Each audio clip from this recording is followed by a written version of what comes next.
Obukeredde olunaku olwaleero of course ng'embeera tennaba kutereera wano ku ddwaliro Nsambya era nga afterwards President waffe Kyagulanyi Ssentamu Robert n'aggyibwawo. Sigamba nti n'okuggyibwawo kwe Nsambya kubadde kyeyagalire nti oba abasawo bamuwadde advice nti oba ave Nsambya agende waka, nedda. Tekubadde kyeyagalire wabula kibadde nga ekiri. Anyway, okuva eggulo mwena mujjukira bulungi nti President waffe yakubiddwa okugulu, fragments za kakebika tear gas ne zimusigala mu kugulu, yabadde alina okugoinga under minor surgery era nga surgery eyo yakoleddwa, fragments ne zimuggyibwamu naye ng'ate alina okusigala nga monitoringibwa kuba oyo gw'olabaawo takyasobola kutambula.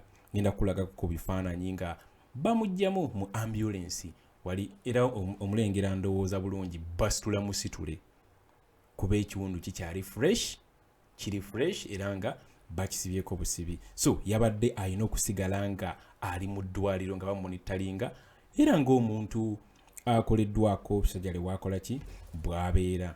Naye munnange Museveni wamu ne basajja be nga batadde abasawo abakola Nsambya babatadde ku pistol, babatadde under pressure babawe medical records eza Kyagulanyi. Mujjukire nti bo baavuddeyo ne kistatement ekyabayokesezza, baavuddeyo ne kistatement ekigamba mbwa Kyagulanyi tebamushuutinze kugulu era ekyo ekiwundu kyayina ku kugulu oba obuvune bwe yafunye ku kugulu yabufunye ng'ayingira mu mmotoka ye. Kye statement kye baavuddeyo nakyo ekibaswazizza ensi yonna. Lwaki ngamba nti kibaswazizza? Video zivuddeyo eziri crystal clear nga ziraga engeri we baashootinze, engeri we baakubye amasasi, engeri n'owa poliisi munnaabwe eyabadde ayina okumaliriza omulimu, engeri gye baamukoze, gye baamukumye ku mukono ne bamugamba kireke ka video ako ndooza mwakalabye kaakaawo nsobola okukwongera. Yuuyo omulaba bulungi, yuuyo wamwetegereza bulungi oyo we yamugambidde nti shoot him, n'ajjayo pistol n'agikookinga ng'agenda kumaliriza omulimu. Ono munene amugamba waayi demabega biveeko oba onfuna bulungi. So footages mpitirivu nnyo ezaafulumye ezaabalabisizza ng'eno yasinze obbalabisa, eno eyo ye yasingidde ddala bakola ki obbalabisa. So ebyo byonna nga bikyagenda maaso ng'ekituufu kizuuliddwa. Awo Museveni ne bateeka abasawo ab'Ensambya babawe medical records za President waffe Kyagulanyi Ssentamu Robert. Of course abasawo baaganye, tebaazibawadde era ne bakalambira ne bagamba ekyo tekikola ki tekisoboka.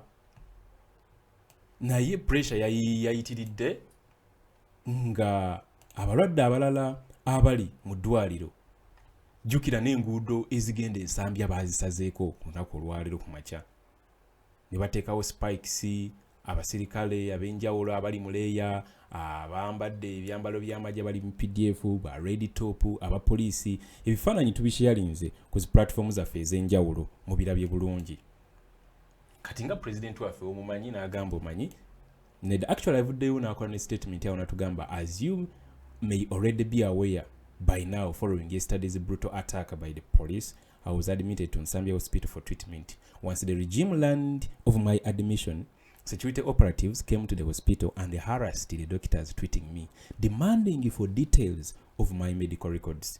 They also made several attempts to forcefully access my treatment room, but were held off by our vigilant comrades.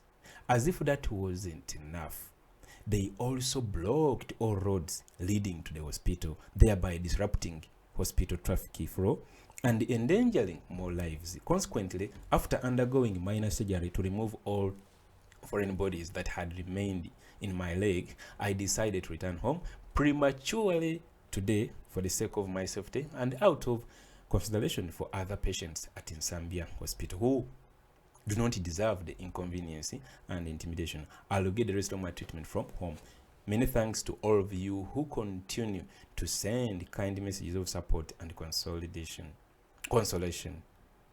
We will soon speak out. Of course, your statement, President waffe kyataddeyo nga okugenda ku ewaka of course akikoze lwa nsonga of course aba kusigalayo babadde bagenda kufindinga we eyingira mu room engeri gye bafindinze we emukuba okugulu nekutuusaako obuvuno kati noze kankubuulire era mukama katonda tumwebaze nnyo mukyajjukira omukyala gwe bashootinga mu kugulu mu northern Uganda during those days okugulu kwe ne bakubita enta oba okitegeera bulungi mukyajjukira akakebe we kabeta enta omukono gwa muganda waffe omu ku foot soldiers. So twebaze mukama katonda engeri gye basobodde okukola ebyo byonna baadde bakyasobola okwakisesinga room president waffe mwe yabadde. So in brief Nsambya ebadde teli safe. Nsambya hospital ebadde teli safe ku president waffe era nga the best way kumujjawo kubeera nga monitoringibwa waka era kati abasawo bagenda ko bamwatendingirako wakawe at least awali safe. Eggulu abasajja basazeeko eddwaliro eggulu baalisazeeko abadde baba no wano kansooke nkubire ka video kano baalisazeeko obalaba sooka olabe video eno baabo ab'enjawulo ba red top abapoliisi ab'amagye baalisazeeko nga bagala kintu kimu mutulage records za Bobiwine muzitulage okitegeera. Anyway kansooke nkwe wano ku Jure Senyinyi ng'agezaako kuwa update kuba this is very important. Kansooke mukwe bulungi akuwe update naki ekibaddewo ate later on ogenda kukomawo era okebere ku platform eno ngenda kuteerako nga nkulaga engeri obuvune president waffe bwe yafunye takyasobola kutambula basitula musitule ndowooza omulabye nga bamuyingiza ambulance. Following what happened yesterday, we did inform the nation everything that did transpire. Honorable Chagulanyi Senator Robert, our leader, had gone to Kira municipality to visit one of our colleagues, our lawyer, Councillor George Musisi. And after the function, as he left, of course people had gathered in the town because they heard he was within the area. But even before he could get there, it was way late. As you saw the videos, it was way late by police and the military, tear gas, canisters, and all of that. When he got out of the car because of really the discomfort of the tear gas that had gotten into the car. Shortly after that, they aimed at his leg with that tear gas canister that exploded, as we did see, and injured his leg. You see, for us, we are thinking this was not some kind of accident. It looked like it was deliberate for these people to aim at him the way they did. And it's not the first time that the life of Honorable Chagulanyi has been at stake. In Arua, they tried to kill him, they killed his driver instead. When they aimed the projectile at him, the one that eventually hit Ashraf Kassidia, who thank God survived, that was meant for him, and several other near misses. We keep wondering why. Why is it that government keeps targeting Honorable Chagulanyi? Why? We need to know. But number two, we don't know why they keep using this lethal equipment. Because these tear gas canisters, they're like grenades, they explode.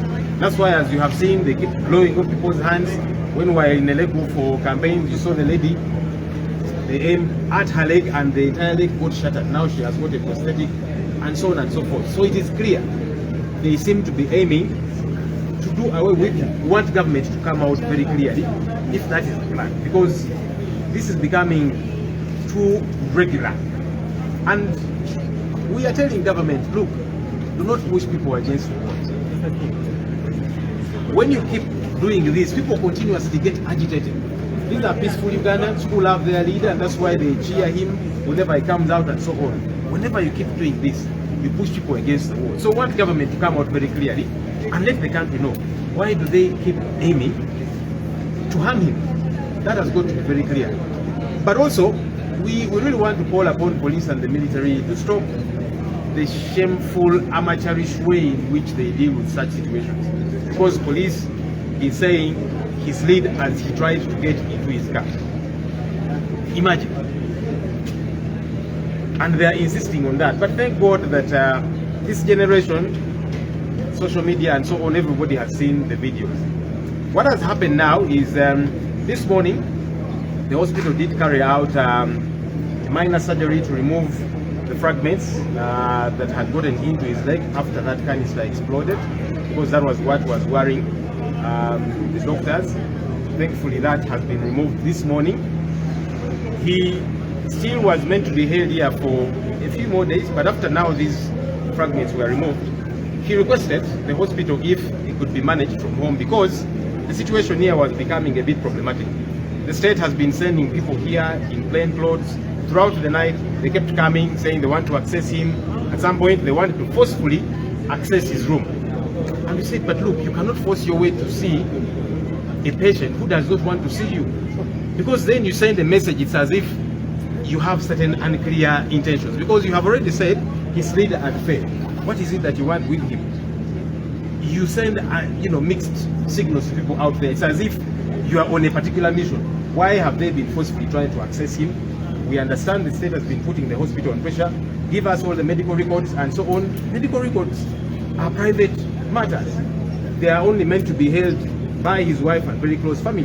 Why does the state keep trying to access them and keep trying to force their way into his room? So that's why he requested and said, now that that minor surgery has been carried out, fragments have been removed, he requested if everything else could be managed from his home, and the hospital said now that he's out of danger, he can be managed from home, because he felt he was not secure here anymore because of these plainclothes state operatives that kept coming around the hospital, kept trying to access his hospital room in a very problematic manner. Thankfully, the hospital has allowed and discharged him. They'll keep managing him from home until fully recovers. Nga bwe twabulidde olunaku lw'eggulo mukulembeze waffe Kyagulanyi Ssentamu yabadde agenze Kira municipality okukyalira ku bakulembeze bannaffe lawyer George Musisi. Mu kuvaayo of course abantu bategere nti ali mu kitundu mu tawuni awo ne bakuŋŋaana, naye nga tannagenda nayo. Bamusazeeko poliisi n'amagye bamuweereyinze ne bamusalako nga tannatuuka n'eri abantu gye baabadde, ne bakola efujjo lye baakoze nga bwe mwalirabye, ne bakuba tiyagaasi n'ebirala. Kyannaku nti poliisi esigala egamba nti ayaseeredde n'agwa. N'ekyo mukisa omulungi nti omulembe guno munanga abantu balina amasimu, era twagala okubeebaza kubanga mugakozesa. Kati buli omu yalabye nti bamukubye kitiyagaasi kanisita ekyabwatuse. Ensi yonna yakirabye, naye ne weebuuza lwaki abantu bano beeswazaswaza. Twagala gavumenti etubuulire lwaki balinga buli kiseera bagezaako okutuusa obulabe kulembeze waffe, kubanga bize bibeerawo. Achirafu Kasire bwe bamukuba ekyo kitiyagaasi kanisita ekyali kimuse, baali ba aiminze ku Kyagulanyi. Mu Arua baakuba driver we n'afa nga balowooza bwe bakubye, n'ebirala muze mubiraba. Twagala okutegeera kiki, mwagala musaanyaawo kiki mugezaako okuli, gwanga lyagala okutegeera. Naye n'ekirala twebuuza lwaki bakozesa ebikompola, nja biyita bikompola kubanga zikanisita zino zibwatuka ne zituusa obulabe ku bantu. Mwala bekyatuka ku Achirafu Kasire, twali erego mu campaigns bakuba omukyala okugulu konna konna ne kusesekuka. Muze mulaba tiyagaasi kanisita nga zikutulako engalo z'abantu.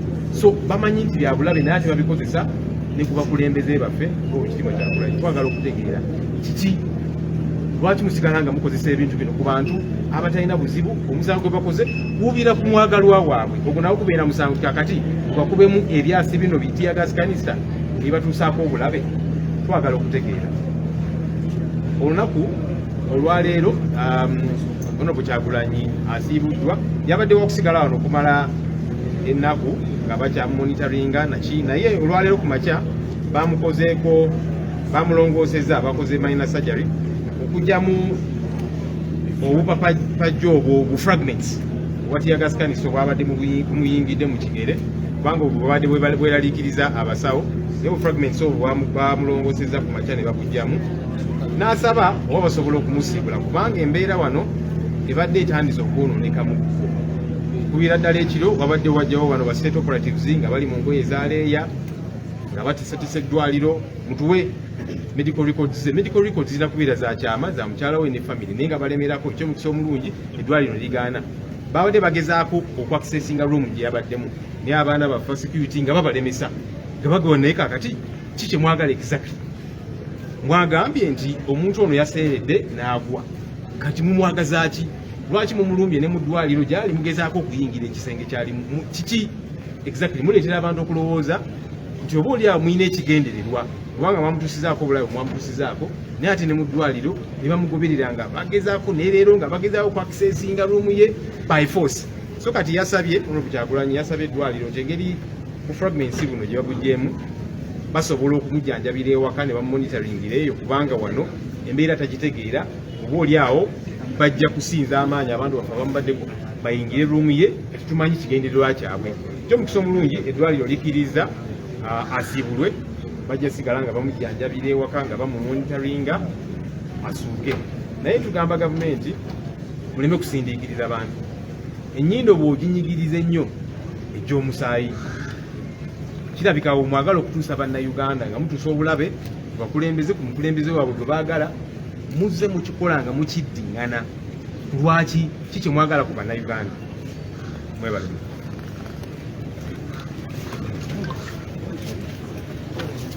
Yes, ndowooza message ogifunye bulungi era oluvudde awo ambulance neyolekera Magere. Ngenda kuwa soko komawo ku channel kwennyini ate olabe engeri obuvune obuli no very serious. President of takyasobola kukola ki? Takyasobola takyasobola kuyimiriza magulu abiri. Takyasobola kuyimiriza magulu abiri era bamusitula busiruzi.